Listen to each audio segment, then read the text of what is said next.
Hi. The dangerous myth about capitalism. Too many people, I fear, have bought into a dangerous myth that doing good can't be profitable and being profitable can't do good.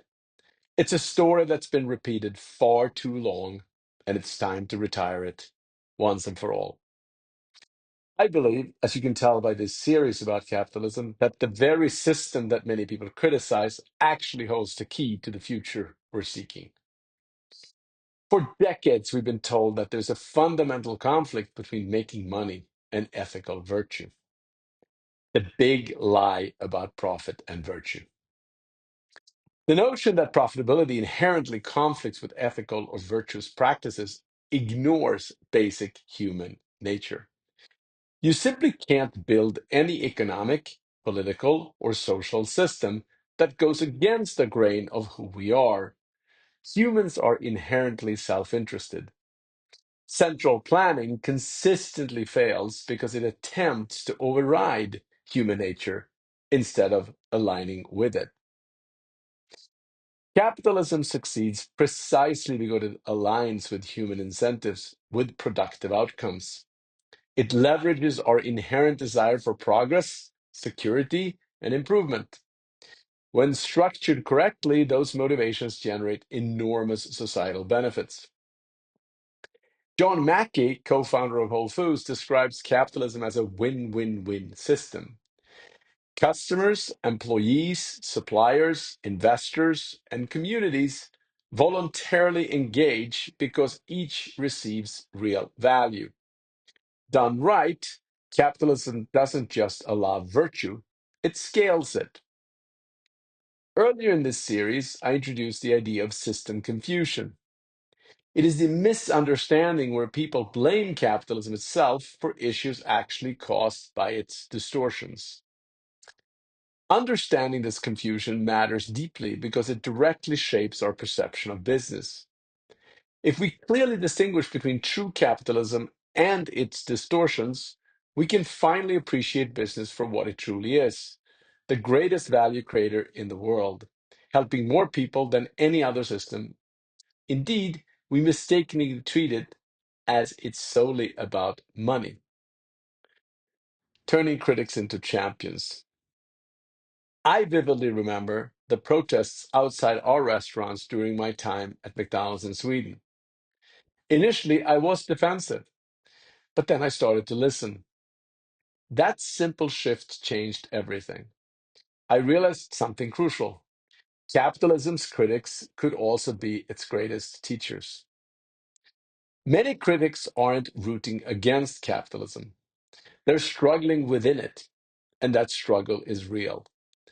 A system that fails to deliver on its most basic assurances loses the moral authority to demand loyalty. If housing feels out of reach and building a family feels impossible, criticism is understandable. Listening first is how trust begins to return. So instead of doubling down on entrenched positions, we adapted. We began sourcing local ingredients, improving sustainability, and actively engaging with critics. Through these changes, we showcased capitalism's greatest strength: its flexibility and capacity for ethical responsiveness. And it's not just my experience. Companies that genuinely listen and respond to societal needs consistently outperforms those clinging to outdated models. Consider Danone. Instead of viewing purpose as a mere side project, Danone placed purpose at the heart of their everyday operations. Pursuing global B Corp certification, the company has significantly reduced carbon emissions, enhanced working conditions, and committed to greater transparency in sourcing. These initiatives have notably enhanced Danone's brand reputation, strengthened stakeholder trust, and improved operational resilience. They clearly illustrate that purpose doesn't undermine profit. It actively fuels loyalty, trust, and sustainable growth. This integrated approach serves as a model for how businesses can strive while meaningfully addressing societal challenges. Purpose is the ultimate competitive edge. Companies exist primarily to serve customers, employees, and shareholders. Generating enough profit to sustainably balance these interests over time is the real challenge. Purpose, therefore, isn't just nice to have. It's how businesses genuinely win. Consider Patagonia. This is a company thriving precisely because its purpose deeply resonates with customers and employees alike. Ethical commitment isn't simply good marketing, it's a decisive competitive advantage. Historically, capitalism has proven itself uniquely effective at alleviating global poverty. As highlighted in previous articles, 2 centuries ago, the vast majority of the world's population lived in extreme poverty. Today, that proportion has dropped to under 10%, thanks largely to market-driven innovation and economic freedom. This historical context matters because it teaches us a crucial lesson. People and cultures that focus solely on themselves eventually perish. Long-term survival demands a bigger vision, seeing ourselves as integral parts of a larger story. Entrepreneurship, at its best, has always been about pursuing that broader purpose of vision. So, why self interest powers progress, you might ask?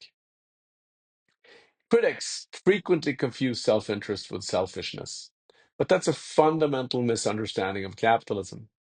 Self interest itself isn't negative, it's simply human nature, motivating us to improve our lives, work diligently, innovate, and create opportunities. And importantly, these actions don't just benefit us individually, they lift up others along the way. The objective shouldn't be to suppress self interest, but rather to channel it toward productive and beneficial outcomes. The true magic of capitalism lies not in rewarding selfish behavior, but in transforming individual ambition into collective prosperity. Done right, capitalism doesn't pit profit against purpose, it fuses them seamlessly. When capitalism is structured properly, it directs human motivations towards ethical and constructive outcomes. The result is a sustainable, adaptable economic model that benefits society at large. Every stakeholder, including customers, employees, suppliers, investors, and communities, participates voluntarily because capitalism creates genuine, measurable value. Saving capitalism from itself.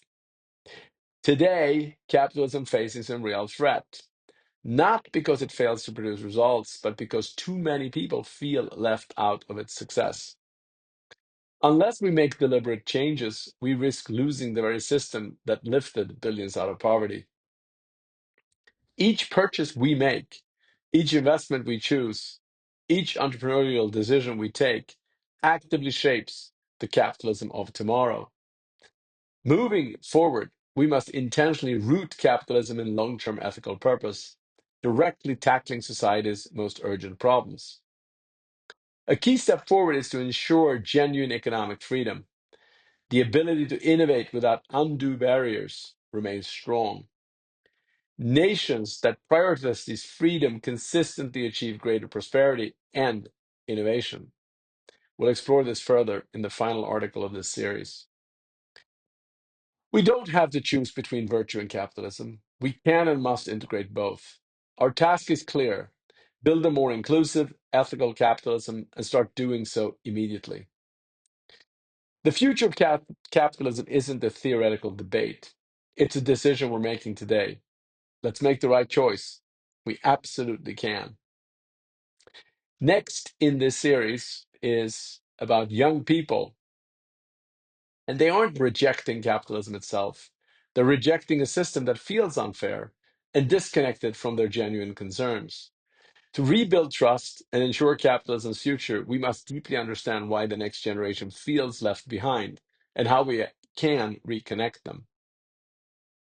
See you then.